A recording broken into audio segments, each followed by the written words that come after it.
É, família, a gente realmente precisa conversar sobre o Palmeiras de 2025.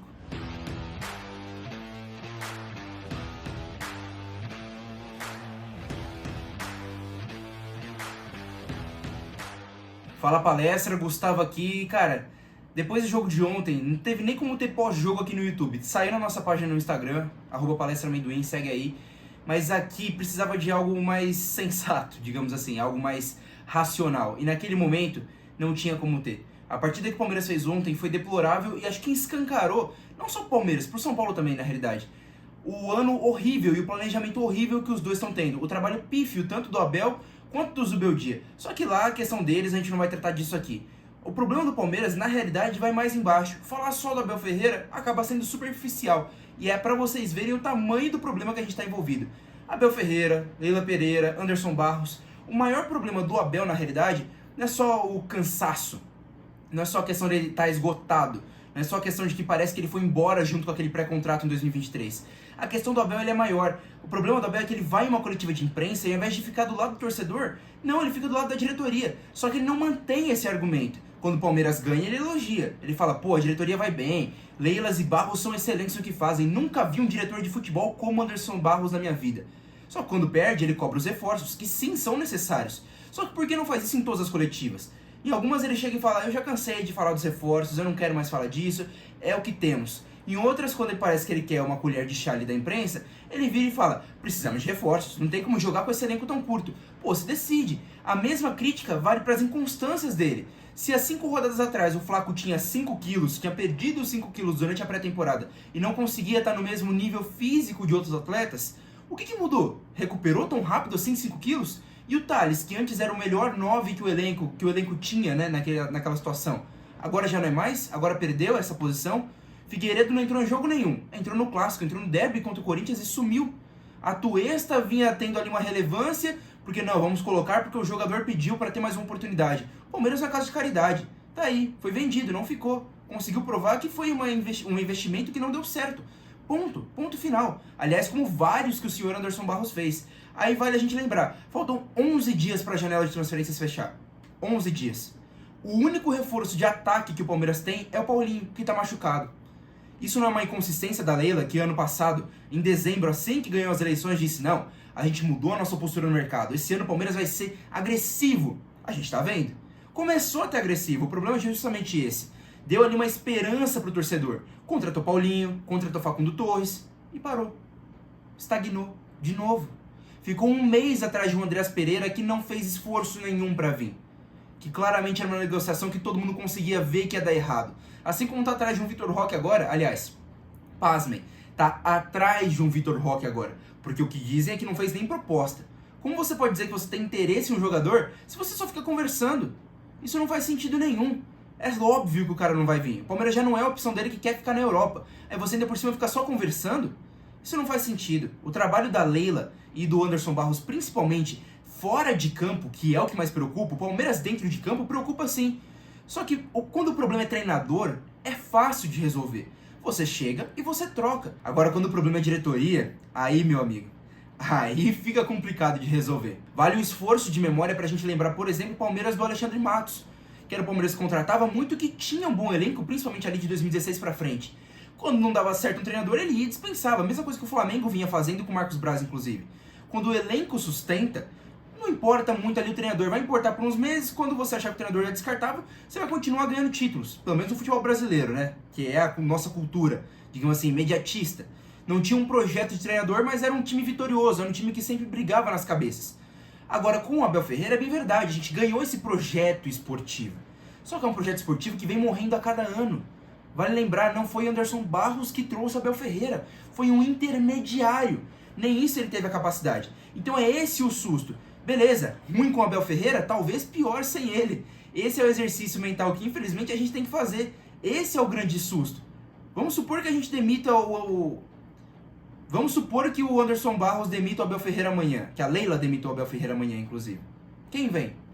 Opções no mercado tem várias, mas vocês acreditam realmente que uma diretoria omissa e incompetente que não conseguiu trazer Vitor Roque, que não conseguiu trazer Andreas Pereira, que não conseguiu convencer ainda outros atletas de cacife menor em temporadas anteriores, que não conseguiu trazer o Ademir do América Mineiro, na época, em 2022, vocês realmente acham que essa diretoria que preparou o Palmeiras para um Mundial de Clubes em 2022 com Atuesta e Rafael Navarro, vocês acham que essa diretoria vai ser capaz de contratar um treinador competente? Não. Vão nas cabeças ali em treinadores mais conhecidos, vão em Vojvoda, vão sondar ali um Renato Gaúcho. Vale lembrar que quando teve todo aquele rumor do Abel em 2023, o interesse da Leila na realidade era Pedro Caixinha, era o que noticiavam pelo menos.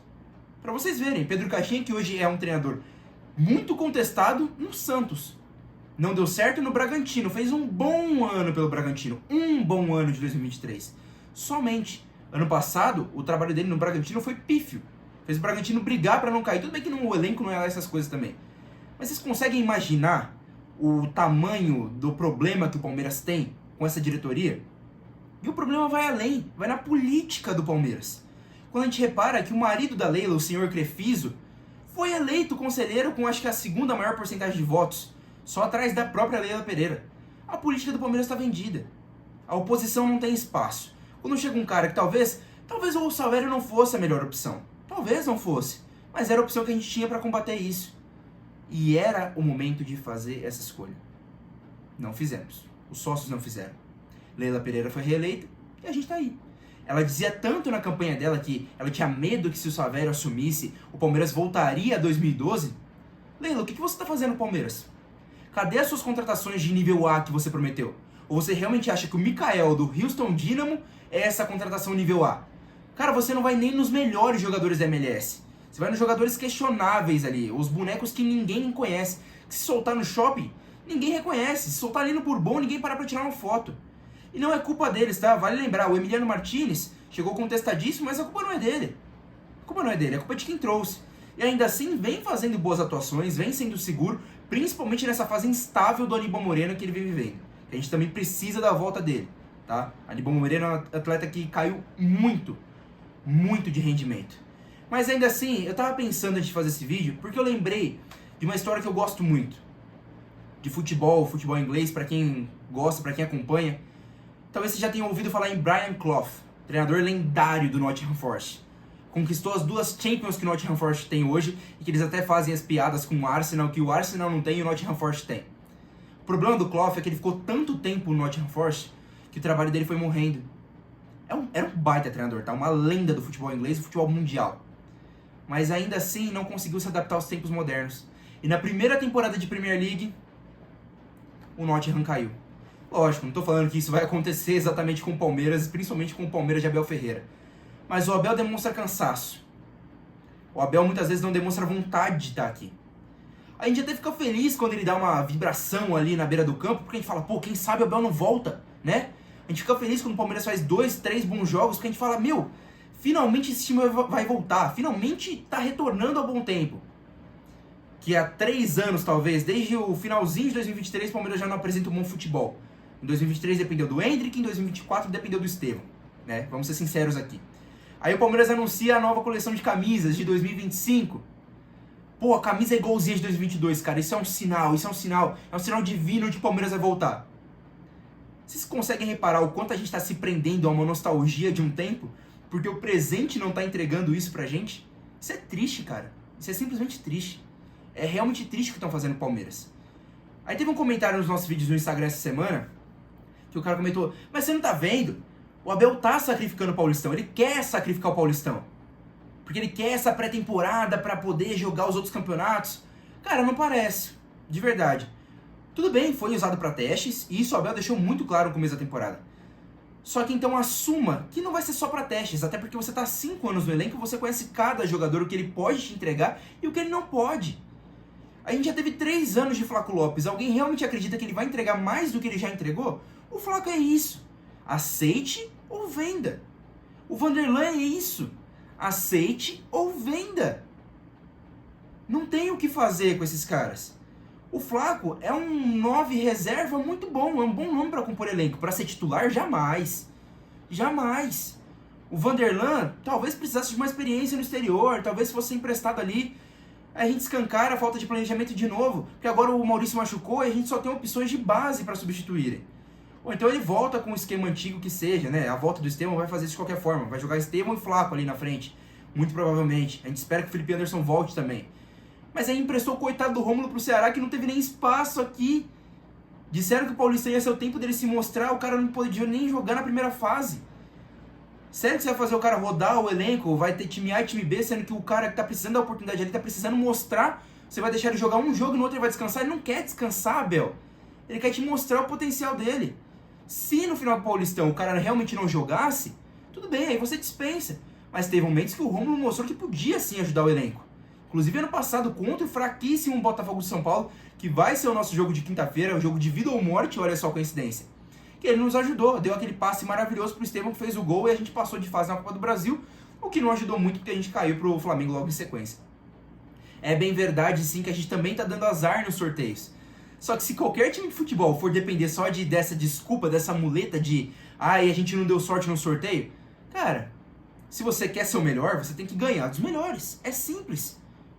Caiu em um grupo competitivo de Ponte Preta, fraquíssima Ponte Preta inclusive, que caiu pra Série C ano passado, vale a gente destacar. Então faça por onde. O Palmeiras, mesmo rodando o elenco, mesmo sendo time A, time B, time C, mesmo rodando o elenco nesse Paulistão, mesmo não sendo time titular na maior parte dos jogos, e tudo bem, o time titular quando jogou até rendeu alguma coisa contra times inferiores, e Corinthians e São Paulo ficou ali, né? Corinthians fez um bom jogo, mas não conseguiu segurar o resultado. E depois foi só cruzamento para área no segundo tempo. São Paulo foi um jogo pífio, horrível, horrendo, 2 horas que todo mundo perdeu da vida. Então assim, é um momento que o Palmeiras, mesmo com o time A, B ou C, deveria ter a capacidade de estar liderando esse grupo. Deveria ser mais qualificado. Com a renda, com o superávit, que eles divulgam como cortina de fumaça, com o investimento que o Palmeiras tem, deveria estar fazendo muito mais. E com o time titular que o Abel Ferreira tem também, o Palmeiras deveria estar jogando muito mais. A gente não tem elenco, isso é bem verdade. Mas o nosso time titular é sim interessante. A gente tem o Facundo Torres que está jogando bem, a gente tem o Emiliano Martínez que está chegando agora, parece ali fazer o feijão com arroz, mas um feijão com arroz bem feito. A gente tem o Veiga, que já foi decisivo em muitos tempos, é ídolo do clube. A gente tem o Estevão, que é um moleque que decide sozinho, falta decidir mais em jogos grandes, é bem verdade. A gente tem um Flávio ali que faz seus golzinhos de cabeça, perde muito gol feito também. Mas a gente tem um time interessante, um time que pode render mais e pode jogar mais bola.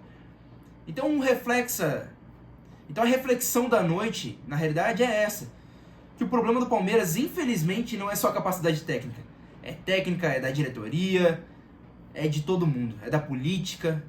E é isso que realmente preocupa, quando o buraco começa a ser um pouco mais embaixo. A gente espera que seja muito diferente o restante da temporada. Mas não é isso que está demonstrando. Infelizmente não é isso que está demonstrando. A gente vai torcer para passar contra o Botafogo de São Paulo? Sim. Vou fazer de tudo para ir no jogo? Claro que sim. Porque a gente tem amor à camisa. A gente tem amor a essa instituição. A gente tem amor a essa sociedade. Mas ainda assim, preocupa? Preocupa. E preocupa muito. Boa semana para todo mundo, que a gente consiga fazer um bom jogo e que a gente dê a sorte de conseguir classificar, porque trabalho e competência não foi. Avante palestra sempre.